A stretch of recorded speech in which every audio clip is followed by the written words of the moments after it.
Ratu Elizabeth mangkat pada usia 96 tahun selepas 70 tahun bertahta. Tempoh bertahta selama 70 tahun itu menjadikan Elizabeth sebagai raja ataupun ratu kedua paling lama bertahta dalam sejarah manusia. Raja yang paling lama bertahta dalam sejarah ialah Louis, Raja Perancis dari tahun 1643 hingga 1715. Beliau bertahta selama 72 tahun. Louis dianggap sebagai Raja Perancis yang paling hebat dalam sejarah.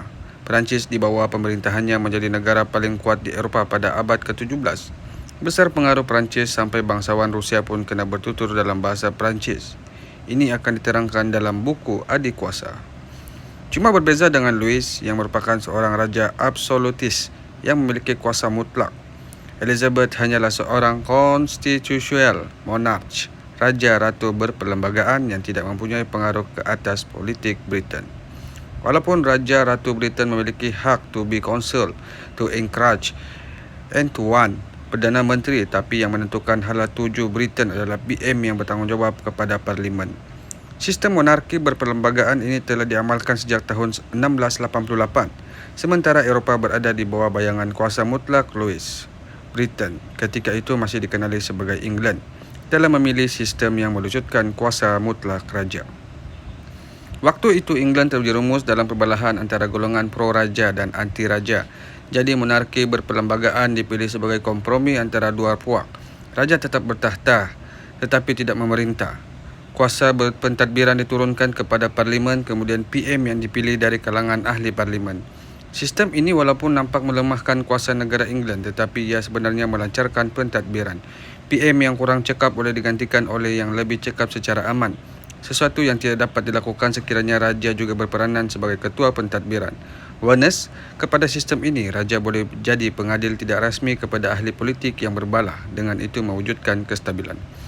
Manakala kuasa mutlak Louis telah membawa banyak mudarat kepada negaranya. Hebat manapun Louis, banyak kesilapan telah dilakukan olehnya terutamanya dalam pengurusan keuangan negara. Tapi disebabkan kuasa mutlaknya, tidak orang berani menegur beliau.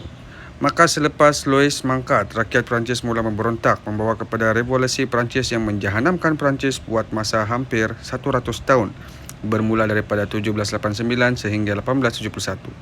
Dengan kelebihan yang ada pada sistem politik juga ekonomi, Britain akhirnya berjaya mengatasi Perancis sebagai adik kuasa Eropah dan dunia. Abad ke-19 dikenali sebagai Pax Britannica.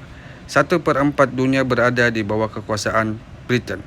Elizabeth naik takhta pada tahun 1952 ketika fasa kemerosotan Pax Britannica. Kekuatan Britain telah exhaust dalam Perang Dunia Pertama 1914 hingga 1918 dan kedua 1939 hingga 1945. Satu persatu jajahan Britain merdeka, kedudukan Britain sebagai adik kuasa dunia digantikan oleh Amerika Syarikat yang mencipta Pax Americana. Bukan saja Britain merosot dari segi pengaruhnya di luar, malah kemerosotan dalaman juga berlaku. Sepanjang 70 tahun Elizabeth bertahta, seramai 15 orang mengangkat sumpah sebagai PM Britain.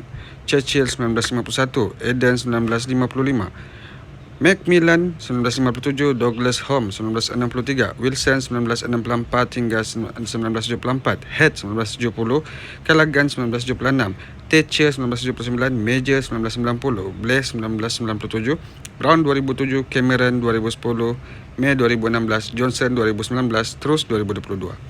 Pertukuran kepimpinan yang kerap bermaksud perubahan dasar yang kerap dan tidak konsisten, dan itu semakin melemahkan kuasa dan prestige Britain. Namun Elizabeth mempunyai perwatakan dan karisma unik yang telah berjaya mewujudkan satu suasana kestabilan dan kelangsungan Britain. Basically, kebanyakan ratu dalam sejarah England, Britain kecuali Bloody Mary, termasuk Elizabeth I 1558 hingga 1603, Mary II 1689 1694, Anne 1702 1714 dan Victoria 1837 1901 turut memiliki karisma unik. Jadi walaupun kemangkatannya tidak memberi impak yang besar kepada politik Britain, ia ada nilai sentimental yang cukup besar bagi kebanyakan rakyat Britain. Dan selain Britain ada sebanyak 14 negara Commonwealth Realms juga dikelirukan dengan Commonwealth of Nations, di mana Malaysia merupakan ahli yang masih mengangkat Ratu Britain sebagai ketua negara mereka. Antigua, Barbuda, Australia, Bahamas, Belize, Grenada, Jamaica, Kanada, New Zealand, Papua New Guinea, St. Kitts dan Nevis, St. Lucia, St. Vincent dan The Grenadines, Solomon Island dan Tuvalu. Negara-negara ini mempunyai bekas jajahan Britain tapi masih memilih untuk kekal dalam lingkungan pengaruh Britain sedikit sebanyak atas prestij Ratu Elizabeth. Pada tahun lepas, Barbados telah memilih dan telah menjadi negara pertama yang meninggalkan Commonwealth Realms pada abad ke-21 dan mengisytiharkan diri sebagai republik.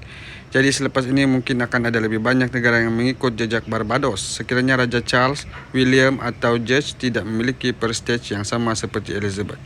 Sekiranya negara penting seperti Australia, Kanada dan New Zealand tidak lagi mengiktiraf Raja Britain sebagai ketua negara dan keluar dari Commonwealth Realms, maka Britain tidak lagi dilihat sebagai negara kuasa besar di persada dunia.